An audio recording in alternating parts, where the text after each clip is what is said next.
Done. All right. Hi, welcome to Virtual Gilda's Club of Kansas City. And we appreciate you joining us for a moment of respite, if you will, from some of the chaos that's going on around everyone. And we would like to talk to you a little bit today about the benefits of humor to your health. And there actually are several physiological benefits, not just to our bodies, but to our minds and to our spirits related to the use of joy and humor and happiness in our lives. And that's what we'd like to share with you tonight.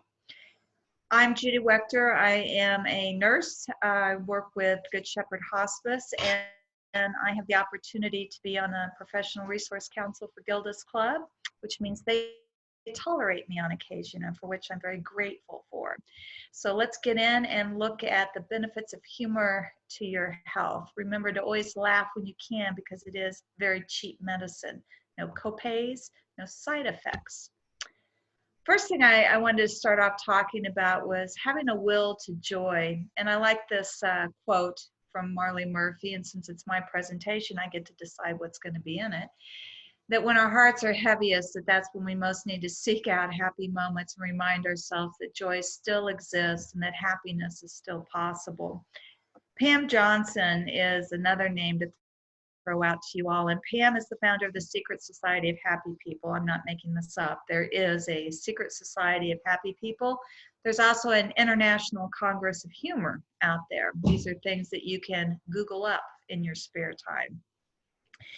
Pam talks about the newfound politically incorrectness that seems to associate happiness or joyfulness in society today. It's a shift where we seem to be very, very comfortable airing our dirty laundry other than sharing happy moments. In fact, most of us know more about Brad Pitt and Angelina Jolie's divorce than we know about our own divorces. We know from a recent study from the International Congress on Humor that smiling is even impacted in this. Apparently, there are people out there, I picture them looking something kind of like Men in Black, the movie. There are people out there who have been around since the 50s at least, counting how many times we smile and that we laugh in any given day. I don't know what they look like and where they are, but they are watching all of us. And apparently, we don't smile nearly as much as we used to. In fact, studies show that 64% of us smile less than 20 times a day. And over 70% of us smile less often at work. That's probably not a big shock.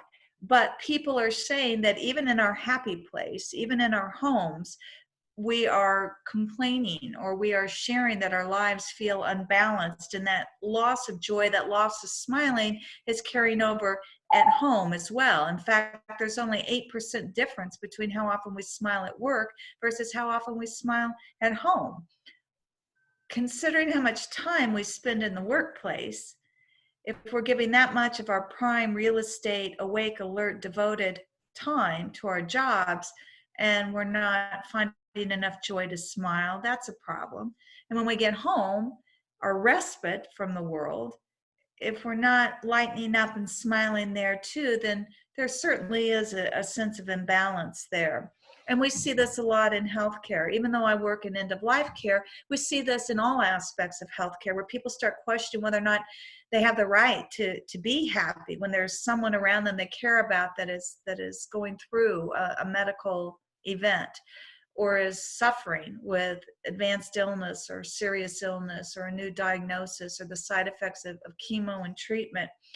And of course, right now when we're dealing with COVID, there's all that's attached to that. And it's like a ball of fish hooks. You can't just pick up one. It's tangled up with all of the other things as well. And we're conflicted, as family and friends. Should we be able to experience joy? Should we be able to laugh out loud, celebrate a birthday, a holiday, when all this serious stuff is going on around us right now? And it can extend to even simple gestures like smiling versus laughing out loud. I like this quote because I loved Irma Bombeck. She was my first true hero, and I grew up watching, or not watching, reading her in the daily paper back when we got it twice a day, back when you went out on the lawn and flirted with the teenage boys that wrapped the newspaper in string and threw it out the back of a pickup truck into your yard. We read things like Irma Bombeck in that newsprint and in publications like Good Housekeeping that our mothers got. And it was before we had TV sitcoms like Jerry Seinfeld that just made fun of everyday life. Irma Bombeck did that in writing, and she took everything, whether it was your relationships, your weight, a bad haircut, your kids, all the things in everyday life, and she made them normal. She made it an even playing field where you could laugh at yourself and share a moment with someone you'd never even met and feel like, oh, okay, I'm normal. Other people feel this way too. She talked in the later years of her life about how the sensitivity in the country was literally gagging her, about how we had this head in the sand political correctness going on that had replaced what was common sense or manners and basic sensitivity. How joy and humor and laughter were starting to be seen as the opposite of seriousness or intelligence or professionalism. She talked about how sensitivity are the things that aren't funny. So for us in healthcare, for example, that would be laughing at the patient when the patient isn't in on the joke. If I want to make myself the butt of the joke, I have that right. But we don't get to make fun of each other, whether it's about things that are vulgar or sexual or racial or ethnic, whatever it is. If it seems cruel or uncaring, then it probably is. She made these last quotes at the end of her life. She died in the late 90s from liver cancer, actually, about how laughter rises up out of tragedy when we need it the most, and then it rewards us for our courage. And I think that's profound. We know from the people going around, International Congress of Humor, counting our smiles and laughs, that we are down almost 80% in worldwide since the 1950s in our laughter, in our daily laughter. We know that in the 1950s, an adult laughed on average 18 times a day. And today, we laugh on average 5. That's a significant decrease in our joy factor. We know it has a huge impact on our health. And again, it's my presentation, so I get to decide what's going to be in here. And I think this is a very relevant quote, that life doesn't stop being funny when someone dies any more than it stops being serious because someone has laughed. Humor is how we normalize things that are abnormal. It breaks the intensity of what's going on around us. And when we're laughing, we get back in control again. It helps us to convert our unpleasant feelings into ones that are pleasant. And both of these are valid in everyday processes, whether we're dealing with serious illness of our own, COVID, the loss of other people. So let's look at some ways that humor actually benefits our body physiologically. First of all, we've got this lady at the physician's office who'd like to drop a few pounds, really wants something fast and easy, like popping open the can of a diet drink versus having to do all of the exercise and the nutrition and all of the things that we know we're supposed to do. And her physician's recommendation is that the only recommendation he has is the shake her booty will make when she does some exercise. I don't know that most physicians would use that terminology, but I'll guarantee it'll stick in your head. If a doctor gives you another lecture and a handout about nutrition and calories converting to energy in your body and all of that piece of information that we intellectually know, we just tune it out like a Charlie Brown special. Wah, wah, wah, wah, wah. He tells you something like this, yeah, it's going to stick in your head a little bit. And it's true. You know the acronym that everybody uses texting, LMAO? Well, you really could laugh your ass off if you do it hard enough. It can be an aerobic activity. We know that if you laugh for 10 minutes, or 100 laughs is the equivalent of 10 minutes on a rowing machine, or 15 minutes on an exercise bike. So if you do it well enough and long enough, you really could slim yourself down. It also exercises your diaphragm, it contracts your abs, it works out your shoulders. It's like an inner body jogging workout, your own internal 5K, if you will.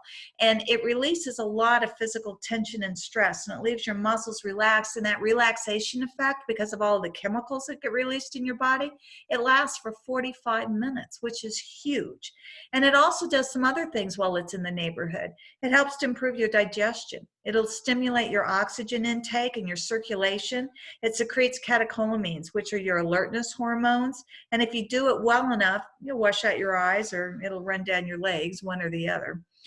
It also lowers your stress hormone of cortisol. And this is a really, really big deal because cortisol was meant for short, sudden burst, that fight or flight. It was never meant to be something we lived with in elevated levels day in and day out the way that we tend to today. So for women, we know that laughter can help prevent weight gain, especially in the midsection, which is hugely important because we know there's a big correlation, no pun intended, between our abdominal girth and our risk for heart disease. So when we lower our cortisol levels, we are less likely to layer on that belly fat, which then lowers a lot of our risk for heart disease and stroke. It's also toxic to your brain over a period of time, cortisol is. It slows down your digestion, it contributes to muscle tension, it contributes to ulcers, to diabetes, to memory loss. About everything it does is bad stuff. All right, this is kind of a COVID look at things. Ran your symptoms through the computer, and now your computer is sick too. So far, COVID hasn't actually integrated its way into our computer systems, but laughter does have an impact on your immune system. It decreases, again, that stress hormone, that cortisol, which then in turn increases your immune cells and your infection-fighting antibodies. That improves not only our resistance to infection and disease, but it helps us to cure or get well faster because we have more help. We have more of those antibodies helping us to heal. It reduces allergic responses, including hay fever symptoms, which is a huge deal this time of year when you live in the Kansas City area. And it also impacts your body's blood sugar levels. It increases your glucose tolerance, and this works in both diabetics and non-diabetics so that you manage your blood sugars more effectively, which also ties into your inflammatory responses and things like that. So again, that old song, your leg bone's connected to the ankle bone, that's all true. All of these parts really do work together. Let's take a look at pain. For this particular woman, the pain actually starts in her husband's back, where it moves up his spine, out his mouth, through the air, into her ears, and that's where her headaches come from. That may be a little bit facetious or sarcastic, but there is a lot of truth to the people we're around impacting our level of frustration, our headaches, our tolerance. We won't go into details there, but I'm sure everybody's dealing with a little bit of this right now, what with the physical distancing and sheltering in place. Laughter has been shown to have a huge impact in pain management. We know that laughter will release endorphins and serotonin, which both decrease our anxiety as well as boost our natural feel-good chemicals. Those endorphins promote an overall sense of well-being, and they can even temporarily relieve pain. In the studies that were done on post-operatively orthopedic patients, they were able to decrease the amount of narcotic that these patients required by up to 60% by introducing comedy into their recovery time. What they did was offer movies, DVDs of TV shows and movies, allow the patient to pick something they were interested in, pop it in, and let the patient relax. Now this works on all different aspects, okay? If you're the patient, you have a distraction. You have something you enjoy that you chose, because at that point in time, you're not getting to choose a lot. We in healthcare decide when you go to sleep, when you get up, what you'll eat, when you eat, all of those things. But to have something that you can control, that you enjoy as a respite from your discomfort, your recovery period, your anxiousness to get back to normal, allows you to escape into something that's fun. And you're getting all those therapeutic benefits. You're decreasing your stress hormone cortisol. You're helping to improve things like your cardiac function, your oxygenation. We're always on you to turn, cough, and deep breathe after surgery, to get up and get moving, to get that GI tract awake again after all the anesthetic and the pain medicines. Laughing will help make all of those things happen. So this is a really good thing. It's also a distraction from what's going on around you. It gives you a sense of joy. It kills time. And if you're the nurse, this is a godsend, because now that patient isn't on that darn call light the whole time, calling you in for Lord knows what pillow fluffing that they might need. But you do have to involve the patient in selecting what comedy they want to watch. Just because it's enjoyable to you doesn't mean that it's universal and it's going to be enjoyable to everyone else. This is true confessions here. I have a grudge against Ben Stiller, and I really don't know why. I have no reason to, but his movies kind of annoy me. So in Dodgeball, what I really want is for Vince Vaughn to just lay him out with a ball shot straight to the face, and that would bring me joy. So if you put in one of his movies, I probably won't relax. I probably won't stay off my call light. I probably won't have an improvement in all of my vital signs. I'll just get grouchy and irritated and cranky. And that's not what we're looking for.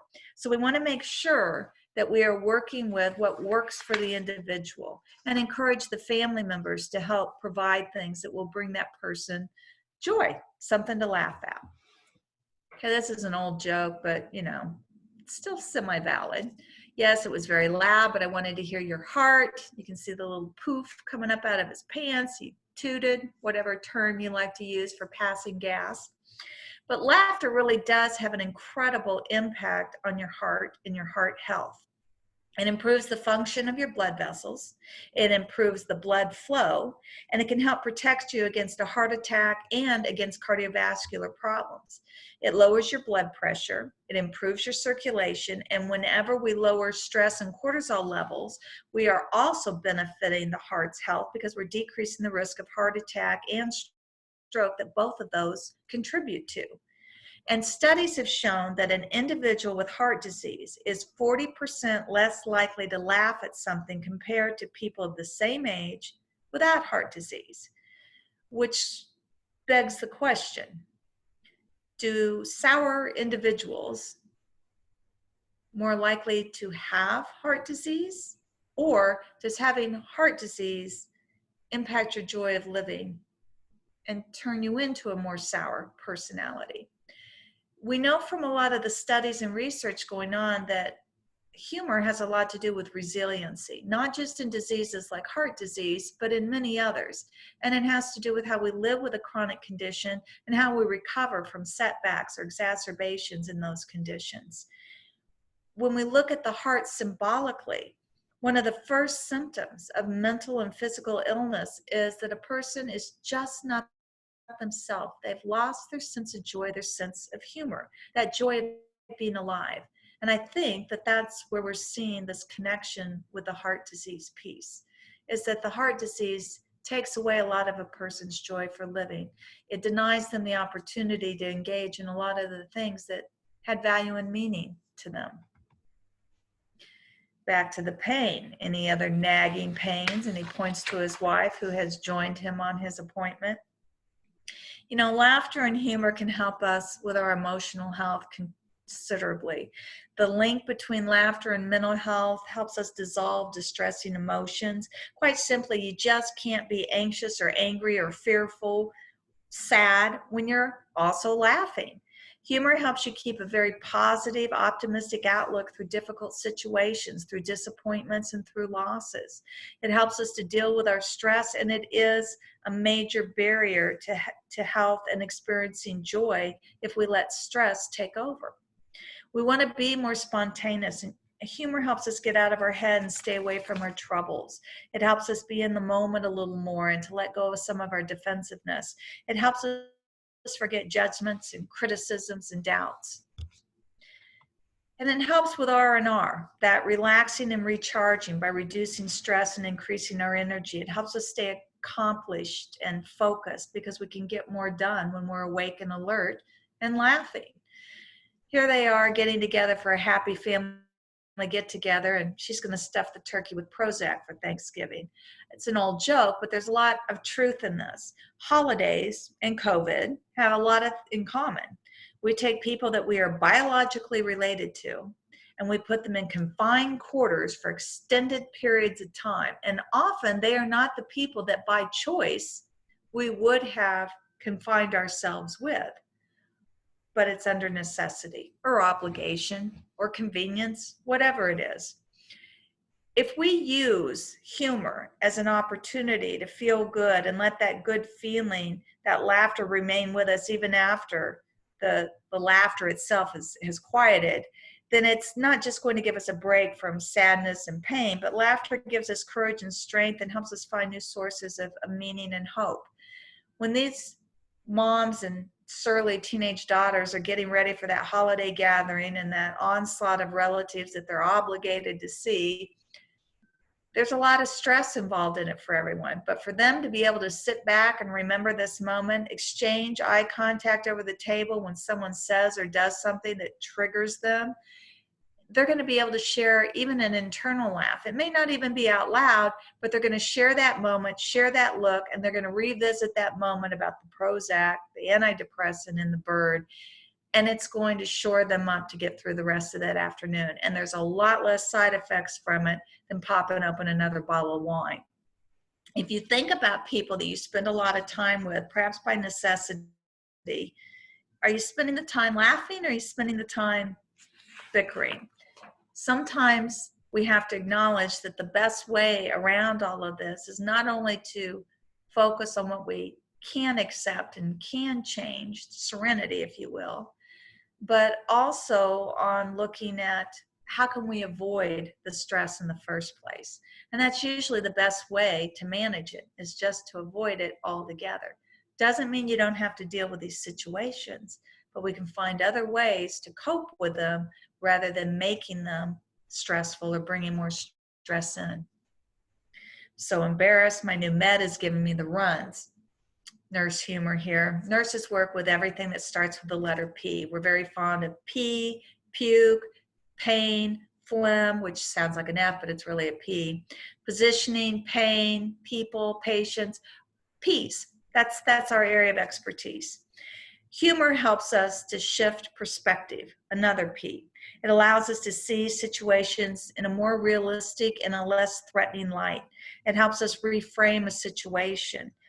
It helps us to avoid feeling quite so overwhelmed. It helps us create some psychological distancing from things, which once we're able to do that, it's a distraction from the crisis and the issue on hand.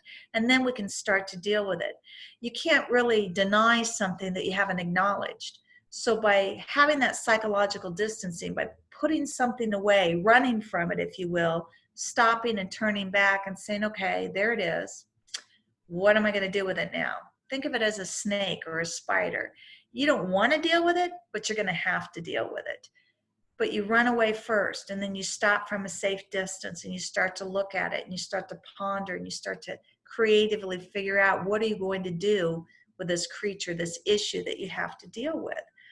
And sometimes laughing at that situation rather than bemoaning it gives us an opportunity to think more clearly. We're more alert, we're more in tune, we're more focused when we're in control.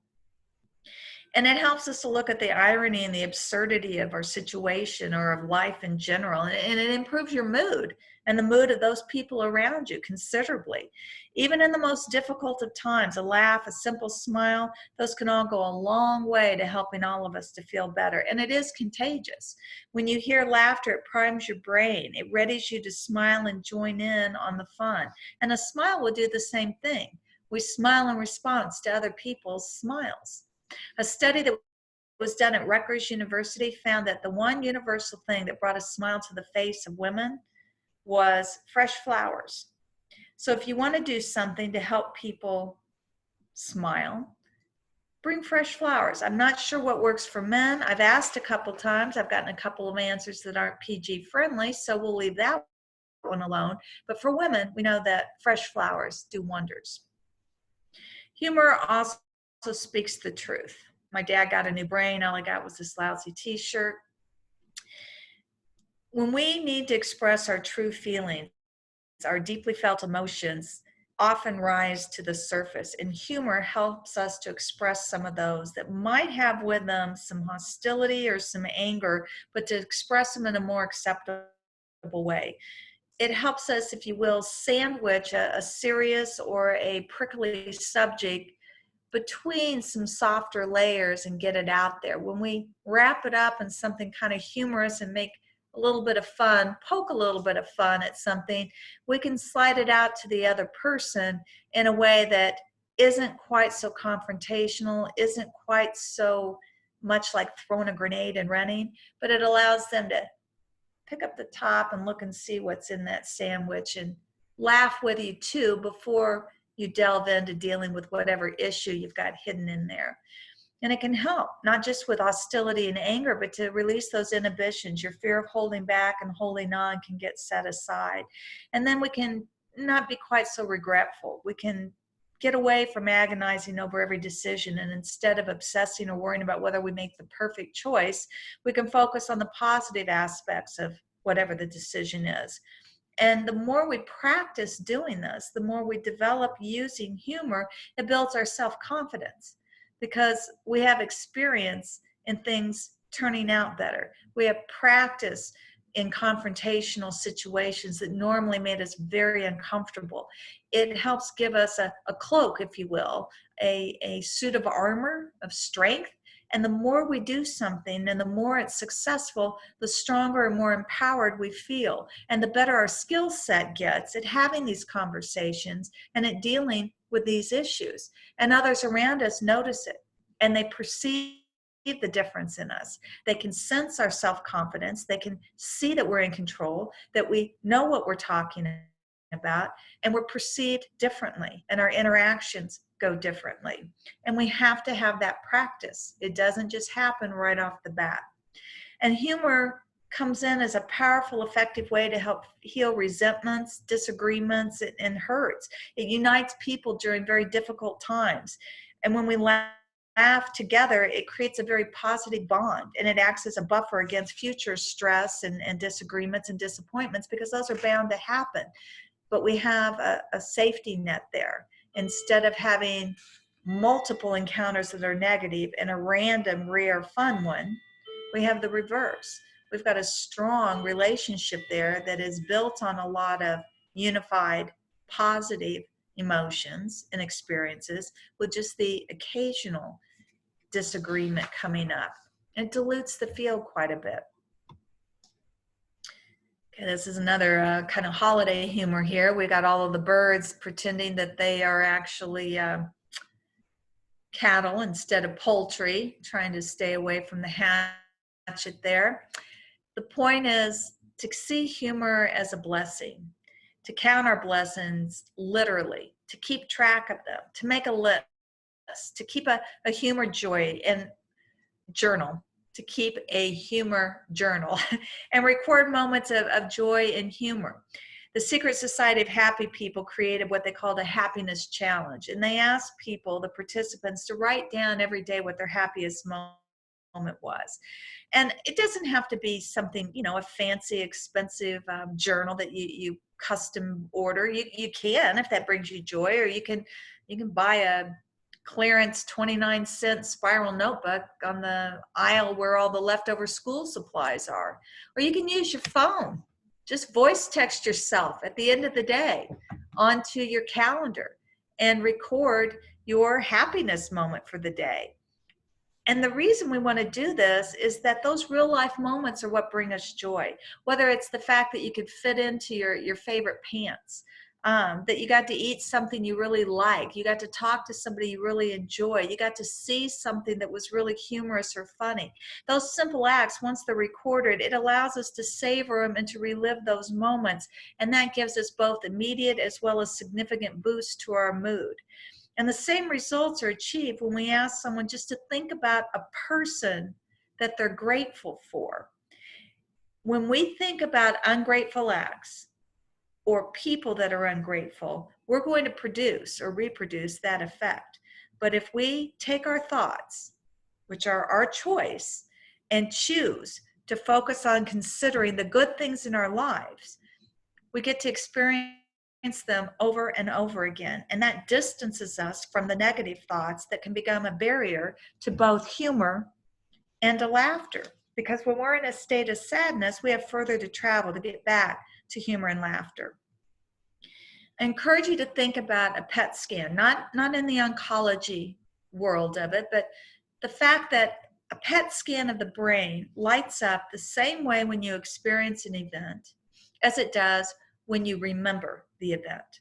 So for instance, if we're lying in bed and we're thinking about something that didn't go well earlier in the day, a conversation with someone, and we're regretful, we're offended, we're wishing we'd done it differently, and pretty soon we start growing it. We start thinking about what we wish we'd said, where we wished it had taken place, what we wish we'd done ahead or after, and what we were wearing, and who else would have been there as accessory characters, and what they would have said, and what they would have thought. We would be driving a stick shift and disappearing up into the highway. We grow these stories in our mind to try and take back control of a situation that was out of control, or to obsess and worry about people that we care about and we're not sure that they're doing what they should or what we think they ought to be doing. But the same parts of our brain are triggering with all of that worry and negativity as they were when we had that interaction earlier in the day. When instead we could be focusing on these positive things, and we would be triggering those positive centers in our brain, those reward centers that would be releasing all of those feel-good chemicals, all those natural antidepressants, all of those energy catecholamines and things like that would make us feel better. But instead, we perseverate and we get stuck on words and can't say them on things that are negative, when we actually had control to do things a little differently, a little better for our mental health. So I'd encourage you to think about it as the PET scan is always on. Make sure that what you're devoting your internal brain space and time to is worth it. So stop saying bam every time you add something to the frickin' brew. This is to remind us to seek out and spend time with fun and playful people, those that laugh easily, those that laugh not just at themselves, but at life's absurdities, and that routinely find humor in everyday events. And that playful point of view and that laughter, remember, it's contagious. When we hear laughter, move towards it. Ask what's going on, what's funny. Ask to be in on it, because we know that humor and laughter can be private, a shared joke amongst a small group, but more often than not, it's not. People are typically very happy to share something funny because it gives them an opportunity to laugh again and feed off the humor that you found in it. Think of how many silly things that we have forwarded on Facebook and on text messaging over the last few weeks with COVID to share a laugh and to bring up somebody's spirits and pick who we send it to. Oh, so-and-so is going to love this. Or, yeah, I'm not sending it to that person. But we know who we can share certain types of humor with. So I encourage you to pay attention to those social benefits of both humor and of laughter. And make sure that you laugh with others, because it's always more powerful than laughing alone. Not to mention you look really odd driving around in your car, just busting a gut laughing all the time when you're by yourself. But we know from studies, again, that International Congress of Humor, that we laugh 6 times more in the presence of one other person. But if you put us in a group, we will laugh 30 times more frequently.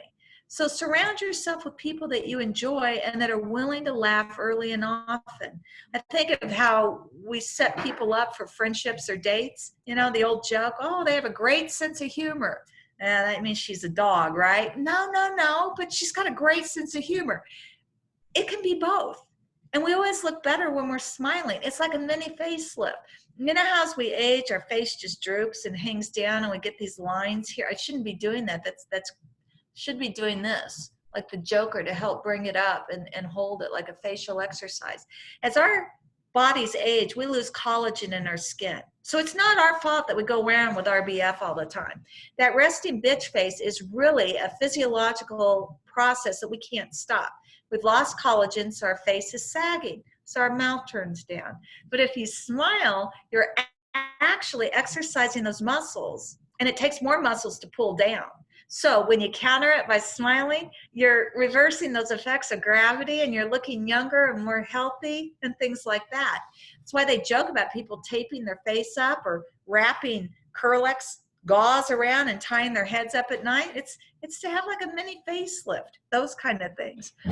When our bodies turn on us and make us look sour, we have to practice smiling, because you'd be amazed at how often we catch ourselves in the mirror and it's the same expression other people are seeing on us, and it's not pleasant. So if we consciously smile more often, not only do we look more appealing and inviting to others, but we'll feel more appealing and inviting, and it'll solicit and initiate that response back from others. So we can pay it forward with our smiles. And we want to make sure that we're surrounding ourselves with things that bring us a reason to smile, whether it's your screensaver or the things that you post in your office or your work area that make you laugh, that make you smile, that bring you joy. I actually have a wall in my dining room that just has a bunch of things hung on it that don't really go together, but they all bring me joy. And my girls know that when they gift me something and it ends up on the joy wall, that's a big deal. I've even kept a lighted word joy on there that is on a timer, so that in the morning when I'm having coffee or when I come home from work at the end of the day, my joy is lit up and on. And I only keep things in that visual field there that bring me joy. If it doesn't, it needs to go away. If you don't believe me, ask my ex-husband. So we all need to do things to bring joy into our life and into our visual field. We live with more stimulation in one day today than our ancestors dealt with in an entire year. And if you think about that, the hours that we are connected by email, by social media, by our cell phones, they say the average 30-year-old logs 6 hours a day on their cell phone. That's an astronomical amount of time. And a lot of it is work related, because of course we've got our email coming on there and we're text messaging and everything has to be instant, you know. I don't know that it does. You know, it hasn't been that long ago when we didn't always have to feel like we had to answer 24/7. But today we do. And if you think about all that's changed around us, we've got this constant barrage of media. You know, used to TV went off at night. Even in my kid's lifetime, I remember being up feeding my oldest daughter at night, and the TV would go off. You know, they'd play the national anthem and a test pattern would come on. And even before that, TV stayed on late on the weekends. And only in the summer did they do a late show. One, not just at midnight, but at 2 a.m. But not anymore. It's all channels, all the time, 24/7. We don't have to wait for anything. And even a 30-second delay in our computer responding, we get angsty about it. We've had to add so many things to everyday common objects to get our attention. Have you seen a school bus recently? You know, the big yellow rectangle thing, little people get on and off of it. They go to educational centers, except during COVID when there is no school. You know, used to with a school bus, you knew that big yellow rectangle was going to stop and start frequently to let kids on and off. And then they added that stop sign out to the side. And I think that was so that if you were coming up from a distance, you knew they were already stopped, because you know, with distance, you can't tell if it's moving or not. And then they added the arms to the front and the back so that the kids could walk around the bus safely, and it provided a spatial barrier. And then, of course, you know, traffic laws and safety laws changed with vehicles, so they had to have more and more reflective lights all the way around it, brake lights, turn signals. And now they've painted the tops with this sparkly white silver paint. Looks like puff paint, to be honest, so that it reflects. And they have chasing red lights all the way around the sides of the new ones, kind of like those rope lights that you see at Christmas time. How much more are we going to have to do to a school bus for us to recognize it's a school bus and that we need to slow down and be careful? All of this attention, attempts to get our attention, are causing things even in healthcare called fatigue, alarm fatigue. everything beeps. Everything has an alarm. And we are programmed to tier them and prioritize them. So what used to be an alarm doesn't even trip our trigger anymore. It's not a real alarm, it's a warning alarm. Because we're so used to hearing so many things alarm at us all the time that it has to be a real significant siren level alarm that tells us, oh, danger, danger, we need to react and respond to this. If you've ever been a patient and sat there with your infusion machine beeping at you, waiting for a nurse to come, and it's signaling alarm, alarm, and you're thinking, oh my gosh, this is important, somebody needs to get in here, only to find out the nurse comes in and hits a couple buttons and says, yeah, we're going to let the last few drops go in, and walks away. Well, it wasn't a real alarm, it was a reminder alarm. It's everywhere. It's on our phones and on our computers and on our email, and we can't get away from it. So we're going to have to do the work. We're going to have to put steps in place to avoid the stress. And that's our best way to manage it, is not to take so much of it on. And a lot of that comes down to having things to look forward to. We know that based on the studies, older people over 80 aren't the sad and lonely people in our society. It's the 18 to 24-year-olds who come in under the studies as the saddest segment of the population. And what they found was that those that are over 80 had developed in their youth and in their lifetime the ability to be satisfied with enough.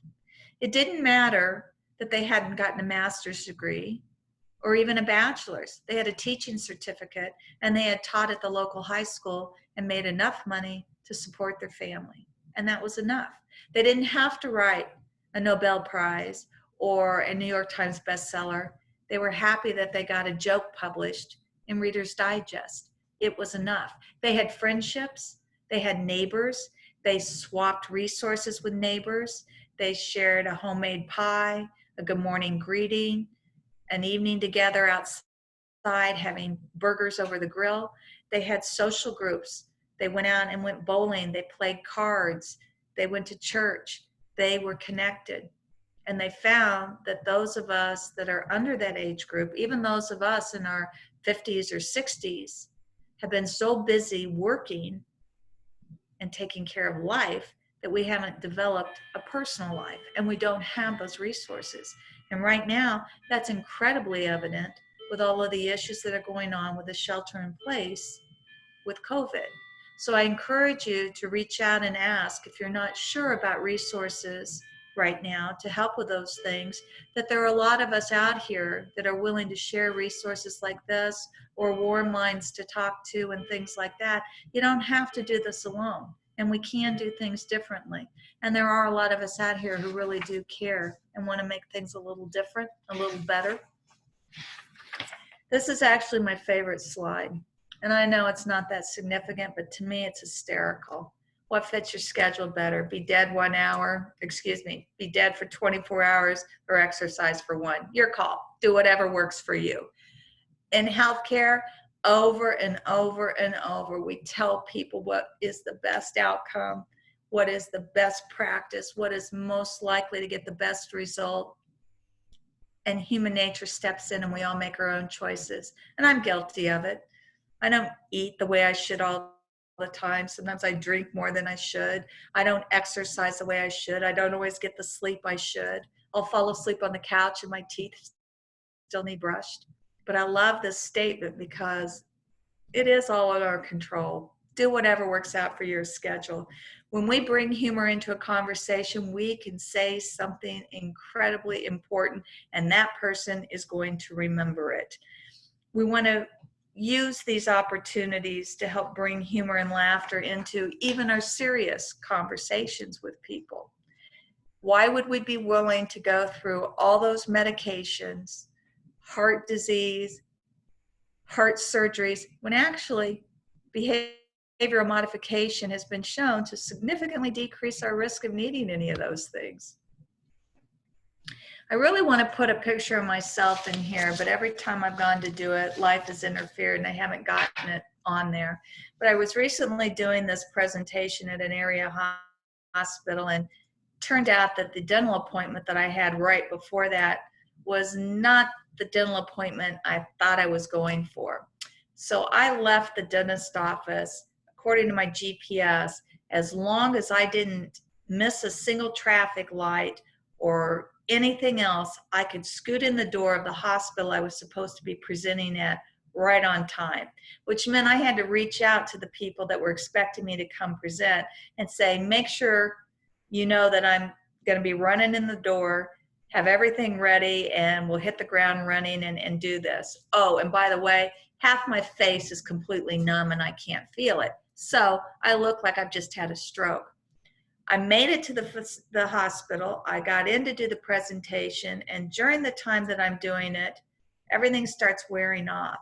So I start feeling like Pluto from, Disney, with the jowls swaying every time you talk and say anything, as my face came back to life.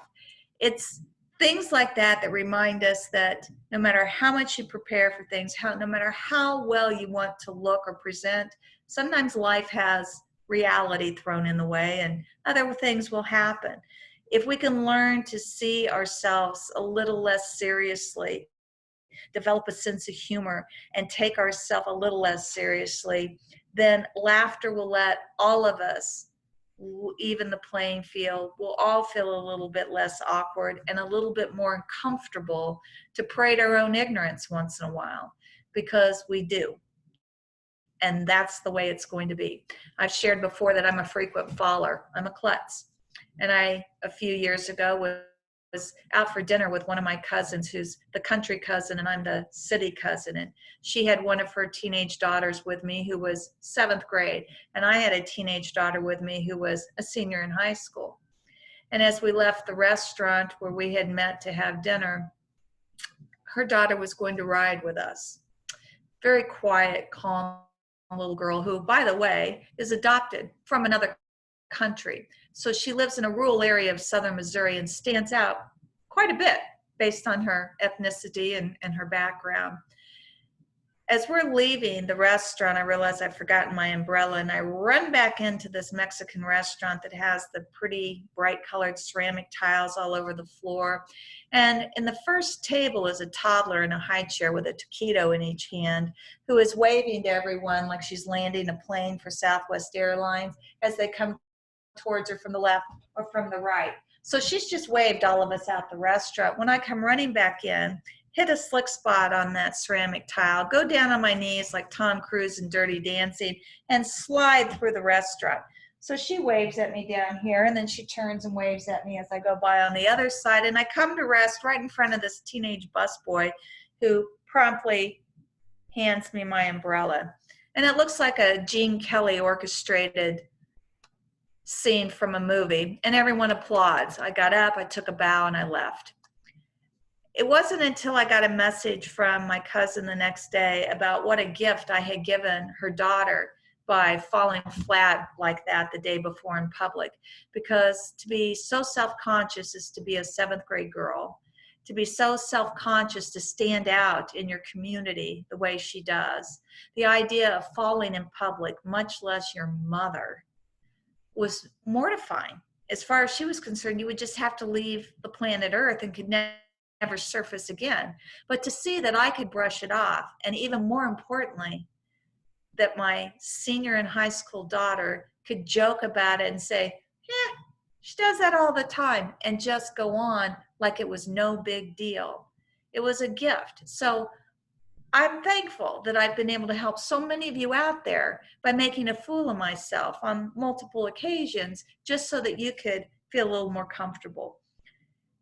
The reality of it is that it lets us play with our problems a little bit. And when we play with our problems and don't take ourselves so seriously, we can start thinking outside the box, and we can start finding solutions to challenges, because there are always going to be challenges, but they can become playthings for our imagination. And when we play with a problem, we transform it into an opportunity for creative problem solving, for creative learning, just like a child plays to practice situations. They can be the hero. They can be the winner. They can be the sports star. They can overcome the obstacles, the bad guys, the bullies, the demons under the bed, because they get to play with them. And it doesn't matter that it's a combination of 25-inch stuffed animals and 11-inch dolls. The dog belongs to the doll. It's her pet. Doesn't matter that they don't match. You can use Legos, and you can be on Indian burial grounds, whatever you want it to be. And you can practice solving your problems so that when you're in the real situation, you've already done simulated experiences over and over again, and you can feel stronger and more empowered to try out these new techniques and these new one-liners that you've been practicing. So we want to pay attention to children. We want to learn from them. They're the experts on play and on taking life lightly and on laughing. And playing is something that comes naturally to them. It helps them through confusion and fear, because again, when you turn your problems into a game, it gives you a sense of control. It gives you an opportunity to experiment and to work on new solutions. And that helps us interact with others in ways that are more playful. It helps us retain our creative abilities, and it facilitates things like learning, and it stimulates creativity. It takes us to a higher place where we can look down from a view that's more relaxed, more positive, and more balanced in perspective. Did you know that a child on average laughs 400 times a day? And we're down to 5. We got a ways to go, folks. All right, perspective. A lot of things, again, are outside of our control, particularly the behavior of others. It may look obvious to you that this guy's got an arrow through his head, but just to be safe, we're going to order some tests and make sure. You know, we don't need to take the weight of the world on our shoulders. It's not even admirable, even though we may think it is. In the long run, it's unrealistic and it's unproductive. We know that it's unhealthy and, frankly, a little bit egotistical. We have to ask ourselves, is this really our problem? Is it even a problem? Most of the time, it's just a story. It's not even a problem for anyone, much less for us. It's just a story. We don't want to get caught up in matters where we don't belong. And some events are clearly very sad, and they're not occasions for laughter at all. But most events in life don't carry an overwhelming sense of either sadness or delight. They fall into that gray zone of just ordinary every day, where we have the choice to laugh or not. Sometimes these emotionally intensive times we find ourselves in, they're hard to navigate through. And sometimes the pieces of the story that we get most focused on are of little consequence to what's truly the ultimate issue that brought us all together. That somebody's hurt, that somebody's ill. In my case with hospice, that somebody's dying. We want to think through where is the priority and focus on those places and people that we can truly help and impact. This is why we don't have mid-husbands. Does it hurt? Can I get you a beer or something? Laughter is part of our birthright. We are born with an innate sense of joy. It's a natural part of us. Infants begin to smile in the first weeks of life, and they laugh out loud within a few months. You know, when they're scored like a chubby little Tootsie Roll and their whole body just bounces. And we'll do the same ridiculous thing over and over again to generate that response out of them. We know that people who laugh do not worry as much as people who don't laugh. We know that laughter opens us up and it allows us to be vulnerable. And as a result, we're more willing to make changes. We want to surround ourselves with things that are reminders to laugh, things to help us lighten up, whether it's your screensaver, something on your desk, whatever it is. But photos of yourself and your family and your friends having fun. That's the kind of stuff that brings you joy. That's why those old photos are still out, because when we look at them, it triggers that sense of joy that was going on with the memory associated with that. I want to wind down here, but this particular quote looks pretty grim and everything. The other reactions to my disease, anger, depression, suppression, denial, all took a little piece of me with them. Each made me feel just a little less human. But laughter made me more open to ideas, more inviting to others, and even a little stronger inside. And it proved to me that even as my body was devastated and my spirit challenged, I was still a vital human being. I put that quote in here from Scott Burton with his stage 4 osteosarcoma. And I thought it was very profound insight, especially for someone that I assumed had died from his disease. And a few years later, I was sitting at Gilda's Club during one of their family fair events, and they had brought in a speaker who did a lot of juggling and magic acts. And as part of his act, he was talking about his story, and all of a sudden it hit me, holy cow, this is Scott Burton. He's not dead. I was so pleased to get to meet him and to hear his story of how humor and joy helped him through his disease process. And for a young man who had young children and a young family at the time that he was going through everything, how the use of humor and joy and laughter helped him regain his life, and how he now does what really brings joy and meaning to him. But I wanted you to know, laughter is good for us. It's strong medicine for our mind and our body, and nothing will work any faster or more dependably to bring us back into balance than a good laugh will. It lightens our burdens. It's going to inspire hope in all of us. It connects us to others. It helps us stay grounded and focused and alert. You can't laugh yourself to sleep. It's impossible. Cry yourself to sleep, yes. Nobody falls asleep in mid-laugh. It just doesn't happen. And with all that power to heal and renew, the ability to laugh easily and to laugh frequently is a tremendous resource to support your physical health. I wanted to thank you once again. Here are some of the resources. If you want to look any of these up on your own, you're welcome to go and research some of these. And the International Congress of Humor, I did happen to leave off there, so I apologize for that. But here are some resources that you can look at. And I also wanted to say thanks once again to Gilda's. Really appreciate the opportunity to work with all of you guys. I look forward to being back at the clubhouse. I look forward to being back with everyone in person. And I look forward to us making it out on the other side of this safely. I hope everybody takes care, and please, please, please wash your filthy hands.